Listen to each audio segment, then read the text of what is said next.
what about work? I mean, one of the things in the book that I was really taken by was your passionate advocacy of acknowledging the dignity of people who work, who do manual labor, who work with their hands, who have crafts and skills that you don't need a college degree to get, but it takes years to acquire, who make things, who fix things. I mean, I'll just say this. We have this house here in Providence, Rhode Island, and we're spending a fortune trying to make it the home of our dreams. Yeah. And I'm looking at the guys who come in, the electricians, the carpenters, the plumbers, the painters, who are, they're getting up at 7 o'clock in the morning. They're going home at 5 or 6 o'clock in the evening. They're taking 45 minutes for lunch, and they're on their feet. They're on their backs and their knees, laboring the entire time. I'm sitting up here in my office making my living with my fingertips.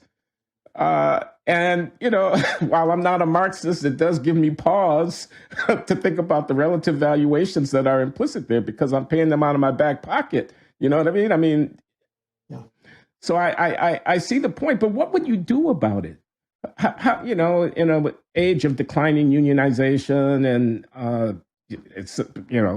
what can practically be done to elevate the social status attendant to non-college trained labor? Yeah, it's a hugely important question, and it's one that I raise but don't adequately answer in my book, The Tyranny of Merit. But here's one illustration of the problem that could point to the beginning of a response.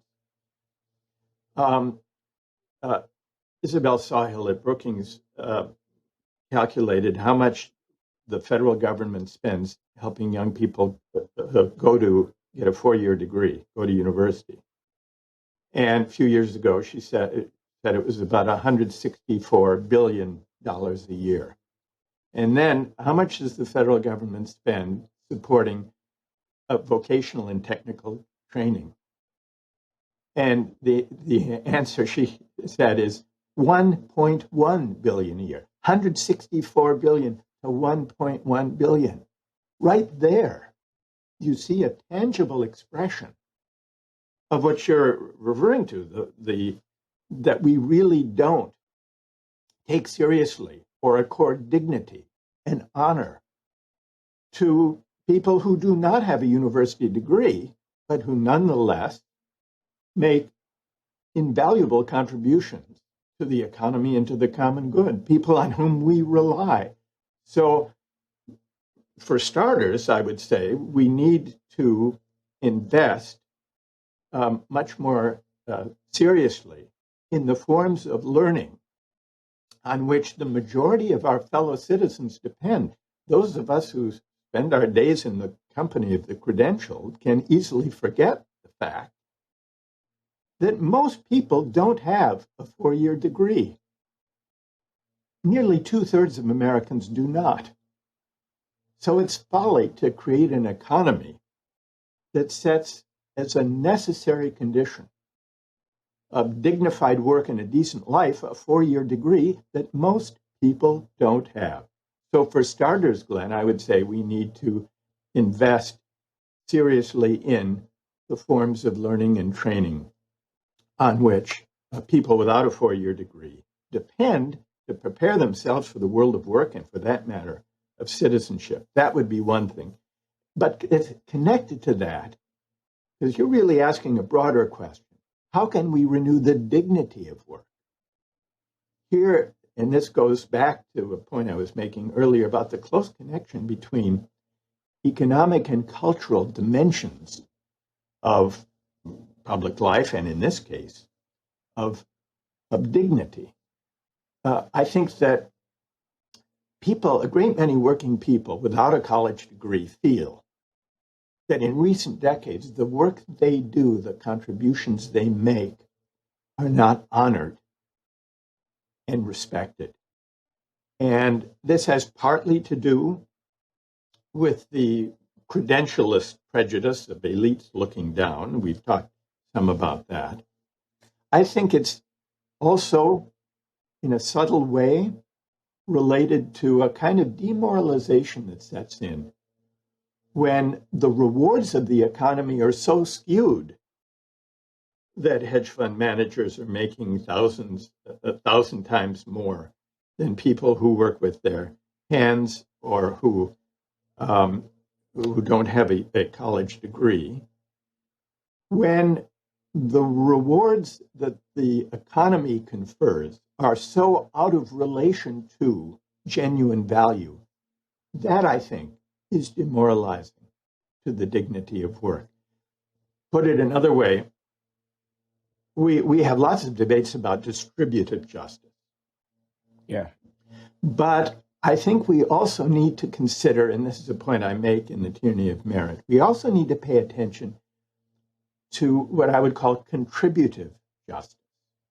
And this is directly connected to the dignity of work.